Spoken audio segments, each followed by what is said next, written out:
Okay. Okay. Endometrial receptivity in different aspects. Right. Okay, so we can start. Okay. Endometrial receptivity with Doppler is a little controversial because there are studies on both sides. Some show some of the measurements are helpful, and others show that they're not. So I'm going to talk a little bit about implantation, and then I'm going to mostly discuss this study that we completed, just a pilot study using the slow flow technology, and it has been recently published in JARG. So implantation, it's a combination of the embryo and the endometrium. The embryo goes through the development, pre-implantation embryo development, genomic activation, and hatching. And the endometrium goes through stages of pre-receptive to receptive to non-receptive changes, all based on estrogen and progesterone effects. So estradiol has the effect of growth and proliferation, and after ovulation, the hormonal changes occur to change from a proliferative to a secretory phase prior to implantation.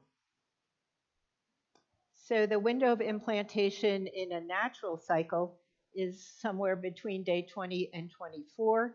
And there's crosstalk between the embryo and the endometrium, and all these steps have to occur: the apposition, attachment, invasion, neovascularization, and immunomodulation. So this is a summary of the endometrial changes during the menstrual cycle, and everything is on autopilot, and it's estrogen and progesterone driven.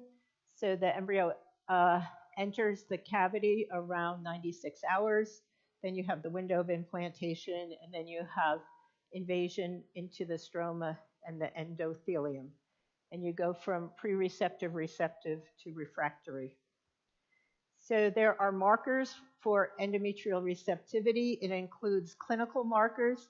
And the nice thing about ultrasound, it's non-invasive. You can look 2D, 3D with Dopplers. You have histological diagnosis with an endometrial biopsy, but then you can't do it in the same cycle, so you have to assume that it's the same. We used to do the dating, traditional H&E, and the penopods, there are markers, and then there's biochemical markers like the interleukins and the beta integrins, but it's unclear how much they're just there at the same time, or they help with implantation. And then you have the controversial ERA, microarray, and proteomic studies that are occurring for implantation. Vascular changes, there are 3 stages of angiogenesis. You have at menstruation to repair ruptured vessels. You have during rapid growth of the early proliferative phase. And during the secretory phase, you have the development of the spiral arterioles and subepithelial capillary plexus. And there are certain major players, VEGF, angiopoietins, and you have stabilization and then regression. So you got the radial arteries that are in the myometrium, and they feed the spiral arteries, and the spiral arteries are in the stratum functionaris of the endometrium. So these smaller vessels may include the spiral arteries, capillaries, and like microvessels that in the endometrium that may be important for implantation. So what is the role of Dopplers? The nice thing we said is it's non-invasive. It could be measured looking at endometrial, subendometrial blood flow, and it can be measured more objectively with 3D than 2D. And we wanted to hopefully think that the microvascular blood flow may be more accurately measured using the slow flow technology with the Volusin E10 machine. So there are different types of Doppler. The color flow Doppler and the power Doppler are the main ones used traditionally in the endometrium. And the color flow, you have color-coded blood flow patterns superimposed on the grayscale B-mode images. So the Doppler information is based on frequency shift, and the color donates the flow direction. Then you have power Doppler similar, except the flow patterns are based on amplitude or power of the Doppler shift signals. So here's your example of your umbilical artery Doppler waveform. So you have this cursor line which indicates the beam path, and the red is towards the transducer and blue is away from the transducer, and then you're going to get a positive deflection if it's towards the transducer. There were some studies showing that the uterine artery blood flow, if you have increased PI or resistance to blood flow, you may have decreased implantation and decreased placentation. So just the PI, you have your systolic, your peak, and your diastolic, and then it's A minus B over the mean is PI. So PI, RI, and SD ratio all measure resistance to blood flow. So the endometrial volume could be measured using vocal. So you have your 3D sweep at an angle of 90 degrees, and then you complete your uterine volume. So you want to make sure your endometrium and your subendometrium is completely visualized, and then you just take contour planes and you just trace the planes. It's best to do 15-degree rotations rather than 30-degree rotations to cover the endometrium 180 degrees, and then you're going to get your volume. So you have your endometrial volume, and then you do your subendometrial volume, and then you could get the subendometrial blood flow using the shell imaging, which looks at the 2-millimeter shell between the endometrial, subendometrial, the myometrial border. And these are some things that we were trying to look at with the slow flow. So the VI would represent the vascularity, the presence of blood vessels in the endometrium, and then it's measured by the presence of the number of color voxels. If you are right, voxels and pixels, now we know our difference from that. If it's 3D and it's expressed as a percentage, and you could get a histogram that will calculate it for. The flow index is the mean power Doppler signal intensity inside the endometrium, and then it represents the average intensity of the flow, and the VFI is a combination. So these are all, so you're looking at blood flow, and then you could calculate your histogram with a button, and then it gives you your VI, your FI, and your VFI for indices for the endometrium, and then you could use that shell imaging and you get your subendometrial blood flow. So as I said before, the studies have been controversial. There's Kupasek in 2001 and Wu in 2003 had shown significantly higher subendometrial vascularity in stimulated IVF cycles in pregnant women versus non-pregnant women. And Eng, who's one of the experts, did not really see any significant use of Doppler or subendometrial blood flow as a predictor of pregnancy. But there's a number of studies. Some are in fresh cycles, some are in frozen cycles. So some show a benefit, some show look at changes over time. So we wanted to study this technology and of slow flow.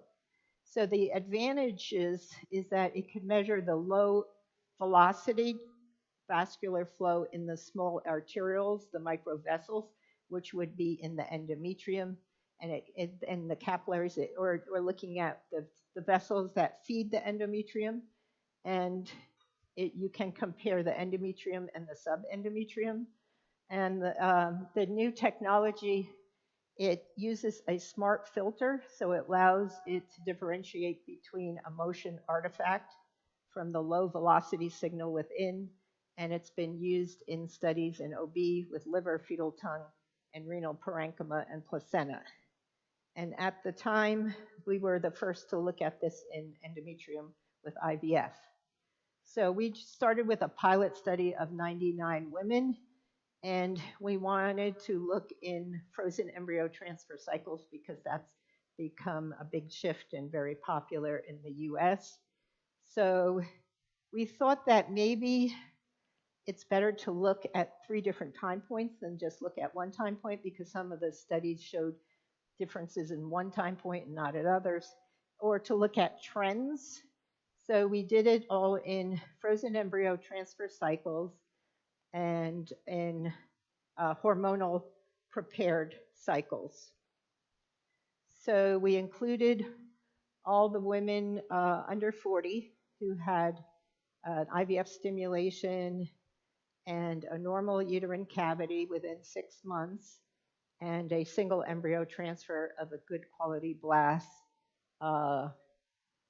They were about 30% had PGT. It wasn't the majority. Minimum of 7 millimeters of maximum endometrial thickness before the start of progesterone. So we excluded the recurrent miscarriage patients, failed transfers, duration of infertility more than 2 years, and did a prospective study. So prior to the pregnancy and live birth results. So on your machine, you have the option of power Doppler or HD flow. So you select HD flow, and then you have slow flow, and then you get the slow flow technology.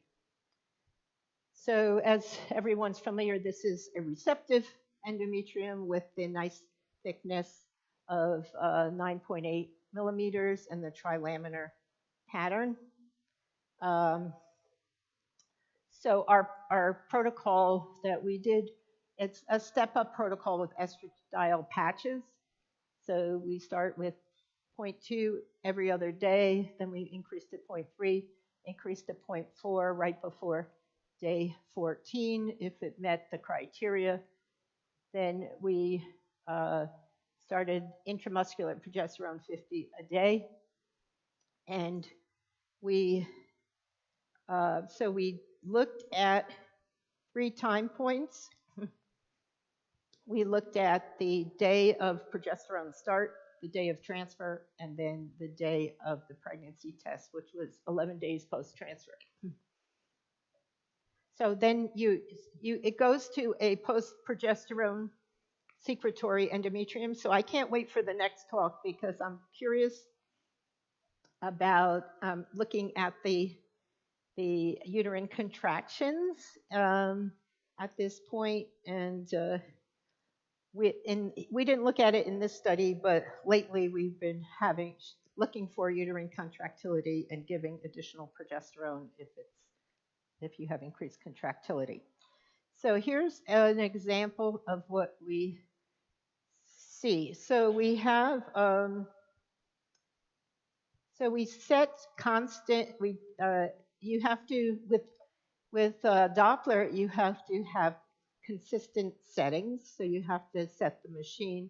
So we had a gain of around 2.4, low frequency, all motion filter was low to mid 1, and the pulse repetition frequency was set at 0.2. So and then I said we did our 3 ultrasounds. And one of the ultrasonographers trained the same physician to do all the ultrasounds, and we had the consistent settings. So here's an example. Let me see. Okay, so this is slow flow. This is a day 15. This patient, so later prospectively, so we conceived. So you see the flow, and you see some of the vessels going into the endometrium, into the endometrial cavity. This happened to be a pregnant patient And we wanted to quantitate. We had to think about how we're going to. We reviewed the syneclips, but we also wanted to quantitate the blood flow. So we did the best we could with quantitating it. So we did a histogram analysis and placed boxes containing the endometrium, and then a box above and below to contain like subendometrium anterior and posterior. And then we did using the histogram analysis, we looked at the percent of the pixels, the color to the total, the percentage in each of the boxes. And we were able to look at the endometrial, quantitate endometrial flow and, um, and subendometrial blood flow. But this was one of the limitations of the study because the machine that we used, the 19 version, had for slow flow only had 2D. We couldn't get to do this in 3D. So it may not be that exact. There's room for more accuracy. So this is a patient who didn't get pregnant, but she has a lot of blood flow as well into the endometrial cavity. And just this was another non-pregnant patient. So the histogram analysis was, right, we said was calculated as percent pixels. So this is the transfer date. So the prior to transfer, we did not see any differences. So we didn't see any differences. And then we looked at transfer day. So transfer day, this was a pregnant patient. So you do see flow into the endometrium. We'll go over the results later, but day 15 actually, before estrogen, you had the most blood flow, and then it decreased in both groups at the time of transfer day. But this one, you're going to have variability from patient to patient, but this one actually looks pretty decent. Here you can see like blood flow right into the endometrium, and then we try to quantitate it. So the patients who achieved a pregnancy and live birth, there were decreased blood flow in both groups on transfer day, but there seemed to be as you'll see, those who achieved a pregnancy had less percentage decrease than those who did not. So the other study that we did, we used the power Doppler in slow flow, and we looked at 3 prominent vessels from the subendometrium into the endometrium, and then we did measurements over 3 wavelengths. So we looked at the Doppler flow into the endometrium and had the minimum of 3 wavelengths for 3 different vessels, and then averaged it to try to get the RI and the SD ratio look at resistance to blood flow at all 3 times. So this was a patient who was not pregnant on transfer day, and you can see it's definitely decreased blood flow compared to day 15. And this was just some of the examples. And when this was our histogram analysis. And this is another one, how we calculated the RI and the SD ratio. This is a pregnant patient on transfer day. So just from looking at it, there's more blood flow into the endometrium than in the patients that did not get transferred. This one patient did not get transferred, but there's like a cystic, this could be adenomyosis because you see like even a cystic subendometrial mass there. So that's an example of a negative pregnancy. So we took all this, we reviewed the syneclips, and then also quantitated it with the pixels, and another not pregnant patient. So this is the way it looks. Um, so the we did another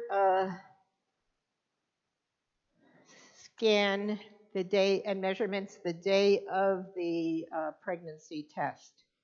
This was let's see, that's not a. So this is a patient who got pregnant. You could almost see like the little gestational sac starting to form right in this area here, and there was a huge amount of blood flow. But this is too late to help us predict who's going to get pregnant, but you saw a huge increase in the blood flow in the endometrium. And for patients who are pregnant versus this is a patient who had a negative pregnancy test. Um, this one should, yeah. So there's less blood flow into the endometrium than the last one. And we had one patient who miscarried out of the 53 patients who were pregnant, and there's a huge amount of blood flow in the area where she actually had retained products of conception, so this may be helpful for that. So our summary of our results, there was no difference in any of the characteristics of the patients. The only thing was transfer day, actually patients who did not achieve a pregnancy had a thicker endometrium.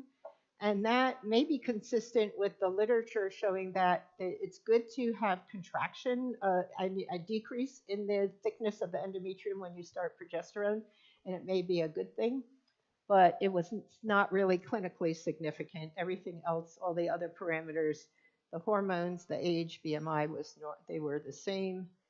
And our summary, so the VI we looked at, so the VI in pregnant women was in blue.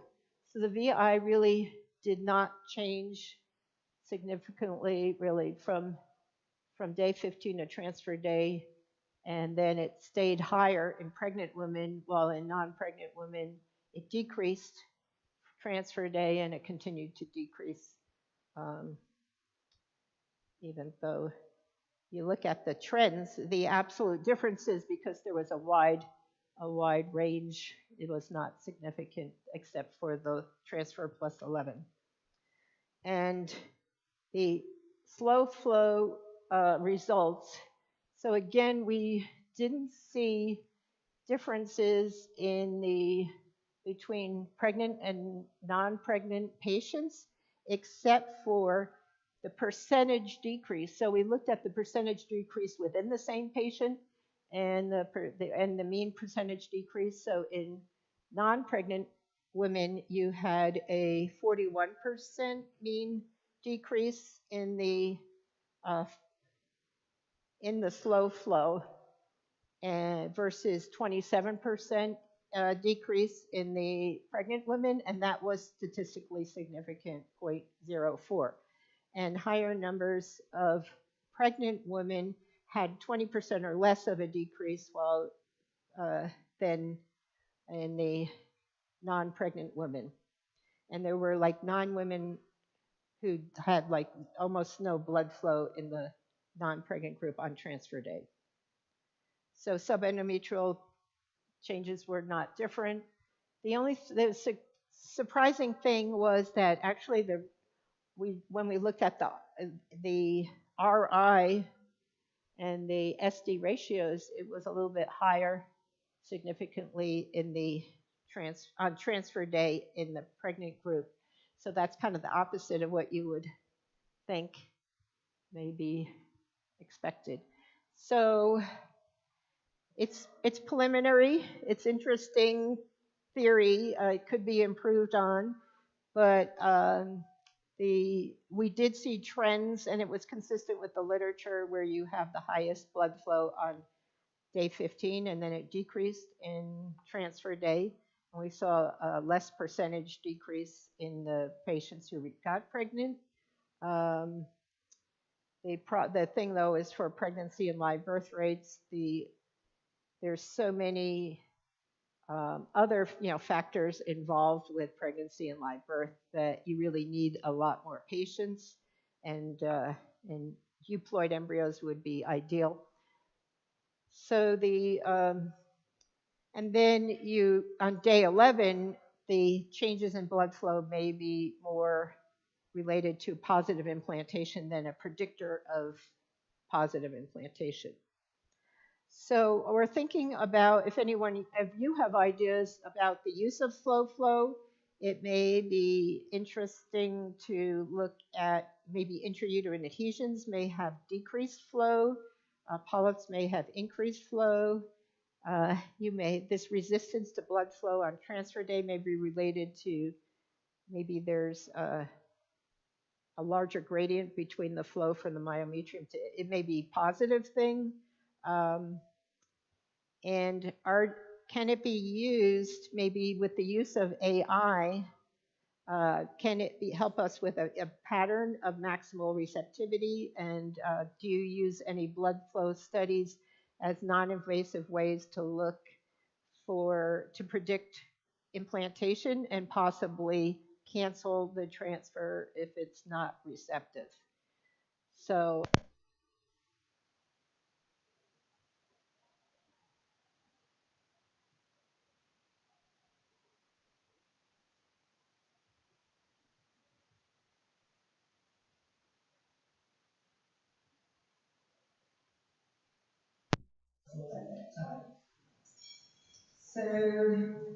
thank you so much.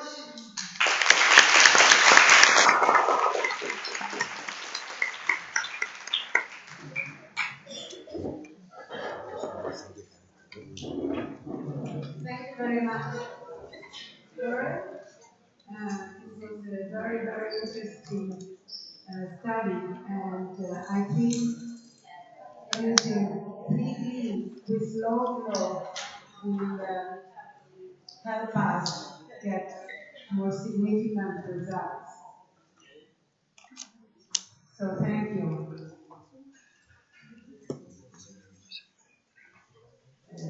We're now moving